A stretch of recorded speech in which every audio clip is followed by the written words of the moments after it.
So if you just got your brand new beef and you want to start modding it, fixing it, or cleaning it, this video is for you. Hi, I'm Josh with Flytanium, and today I'm going to be taking you through how to take apart your beef.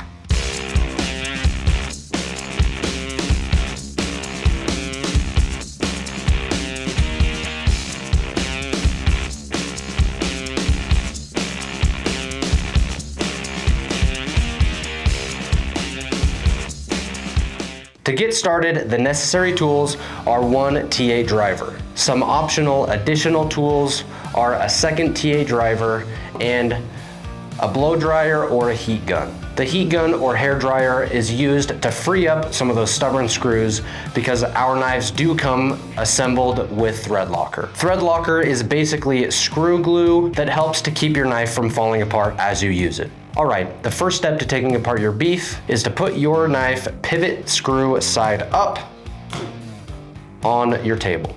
After that, you're gonna move it to the open position. You then take your T8 driver and you unscrew the pivot.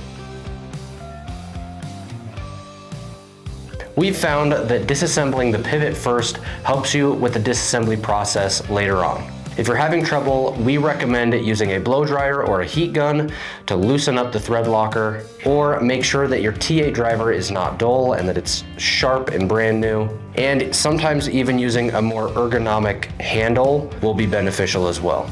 You might be tempted to use a motorized driver, but more often than not, they actually end up stripping the screw. All right, after your pivot is out, we're gonna move on to the next step, which is removing the scales. So now you're gonna take your T8 and you're going to unscrew the 4 body screws on the face scale. Those include the pocket clip screws. When those are out, place them to the side for later because we're gonna need them for reassembly. Just like with the pivot, if you feel like these screws are going to strip or you're having a hard time undoing them, we recommend using a heat gun or a blow dryer to free up the thread locker that's in there. Now all 4 screws should be removed from the face scale. Now you're gonna take your T8 and you're going to push out those barrels on the knife. This will take a lot of pressure, but they will come out. Sometimes you're going to need to place it down like this with the butt of the screwdriver down and push them out by using the knife as leverage. There we go.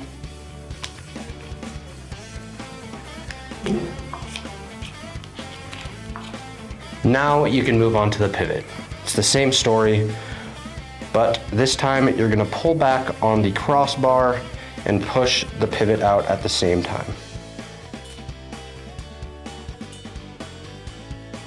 Removing the pivot releases the blade of the knife, which makes it move freely or even fall out. So make sure to look for sharp edges and keep your eye on the blade so you don't get accidentally sliced or cut. Make sure to always practice knife safety, especially when you're dealing with loose parts like a completely open blade. Now you're gonna take your bearings and place them to the side.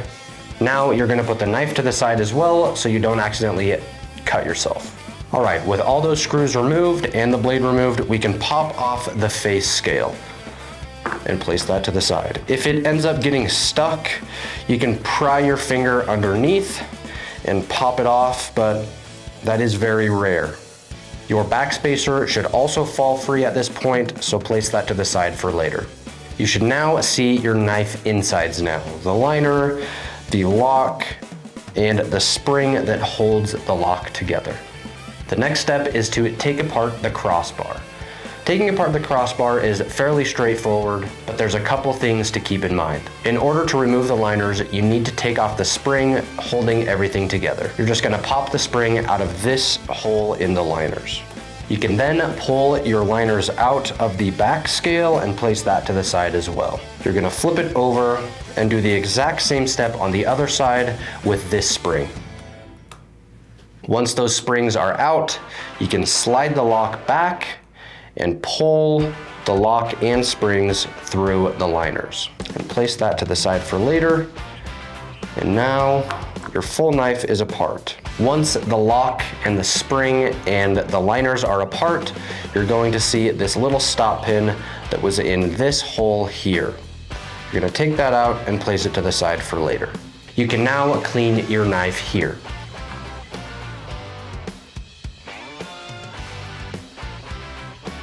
Alright, after your knife is clean, you can move on to the reassembly.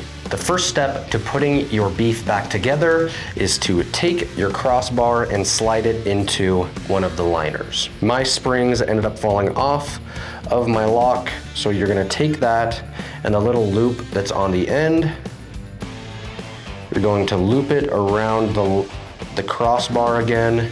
When you install the lock bar back into the liners, make sure that the spring is bowing towards the belly of the scale. And make sure that the metal tab of the spring is facing in towards the liner. Also, make sure that the spring is installed on the opposite side of where the bearing groove is on the liners. All right, then you're going to take your scale and place it down and install the corresponding liner into it. Once it's installed, you're going to know that it's the correct liner.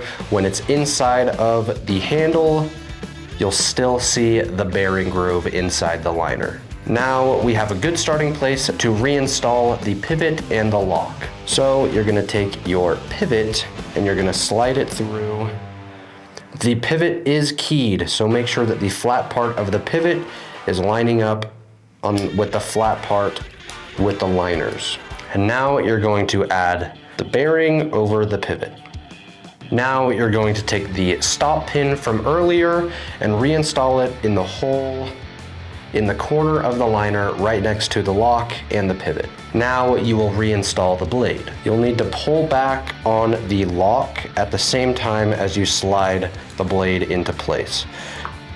Your stop pin might fall out. That's completely fine. Just make sure that you place it back in place. The stop pin can be a little bit of a nuisance. Just make sure that it's inside the hole before you put the whole knife back together, or else your blade will not lock up. Now you will take the remaining bearing and place it on top of the blade. Next, you will install the remaining liner.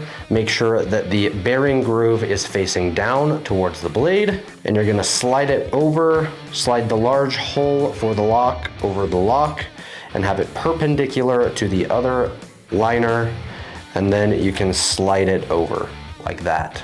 Once you slide the liner down on the lock, you're going to pivot everything 90 degrees and slide all the parts together. You just want to make sure that the stop pin is through the hole there, and make sure that the pivot is also through that hole. Sometimes you might need to pull back on the crossbar to make sure that everything is lined up and snaps into place.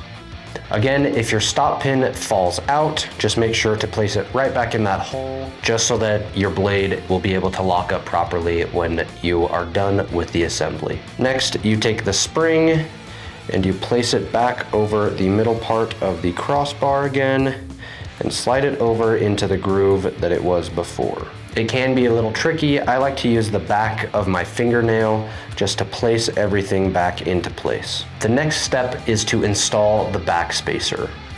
So you're gonna split those liners in half and slide the back spacer in between those liners and line up those 3 body screw holes. One tip is to just align the pocket clip hole, and then you can slide that screw in. That barrel is the shorter barrel out of the 3.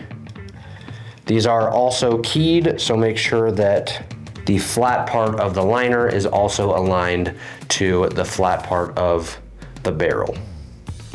All right, once that barrel is installed, you can kind of pivot the back spacer to be able to install the other 2 screws. Remember, the shorter barrel is for the pocket clip screw. The longer 2 barrels are for the body screws. Again, they are keyed, so make sure that the flat part of the liner is aligned with the flat part of the barrel. All right, now that those barrels are in, the next step is to move on to the face scale. And place it right on top. Now you take the 2 body screws. Those are the screws with the rounded top. The flat top screws are for the pocket clip. Take those, they are T8s, and install them into the scale. A tip to install small screws like these is to first go in a counterclockwise rotation until you hear a little click, and that is the threads all lining up. So if you listen, go clockwise until you hear a little click like that, and then you screw it back in to the screw. That's just lining up all of the threads so that you don't cross thread your screws, which sucks. Next, you're going to install the pocket clip. Again, those are the flat top screws. If you installed those into the face scale, remove them and use them to install the pocket clip. Place it on there. Then remember, go counterclockwise until you hear a click, and then you screw it down clockwise again. Don't tighten these all the way down, just do a little bit until the other one has been seated a little bit, and then you can tighten them all the way down again. All right, once your body screws are installed, the final step is to install the pivot. Same story here, go counterclockwise until you hear a click, and then you can screw it back in clockwise. To make sure that your blade moves freely, tighten it down until it's snug, and then undo it about 1/8 of a turn to 1/4 of a turn, and then test it. You want to test to see if it falls freely, then also pull back on the lock and wiggle to see if the blade has any play. Mine does, so I tighten it a little bit more. The next step is to undo the thumb stud. The thumb stud is really simple. All you need is a heat gun and 2 T8s. First, you're going to want to heat it up for a good little while. You want to make sure that thing is hot because there is thread locker on those threads. Once you are done with the heat gun, you're going to sandwich the thumb stud with your T8s, and then you slowly unscrew both of them. The male side will pop out, and then the female side is usually stuck in there, and you can kind of shimmy it out like so. To reinstall your thumb stud, you're going to take your female side and place it inside of the blade. And then you take the male side and screw it in. I like to screw it in by hand first, just because it's easier to have more dexterity, I guess. Take your 2 T8s and you sandwich it and screw it in. Don't do it too tight because they are aluminum. All right, now that your beef has been disassembled and reassembled fully, we are now gonna move on to some troubleshooting tips. If your blade is misaligned and not sitting center, it might be your pivot. Your pivot should be sitting flush with your scale like this. If it's not, you're going to fully take out the pivot screw, hold the blade with one hand while you pull back on the crossbar and push the pivot in from the other side. Everything should lock back into place. If there are any gaps while you're doing that, you'll hear it snap back into place and you should be good to go. After that, you can reinstall the pivot screw. Another common issue that I see is when it's fully reassembled, sometimes the stop pin falls out of place. It doesn't fall all the way out, it's just not installed fully. What you do when that happens is you're gonna pull back on the crossbar while also pushing it into place with your driver. Once it's into place, you'll hear it click and everything should slide perfectly together. Another possible culprit of misaligned blades or a not centered blade is uneven screw pressure. And the remedy for that is to partially unscrew all of the body screws. Doesn't need to be by a lot, but just enough that you know that it's loose. I do about a turn and a half for all the body screws. And then you're gonna slowly re-tighten them down, one at a time. The goal is to make sure that one isn't under-tightened and one isn't over-tightened. You wanna make sure that they're all tightened to the same exact spec. If your body screw barrels are spinning while reassembling your knife, the easiest solution to get around this is to only partially tighten one screw on one side and then switch to the opposite side. You might need to do this several times, switching between each side to get the screw tightened fully. If you have any other questions, please feel free to reach out to us at info@flytanium.com. Thank you guys so much for watching, and we will see you in the next video.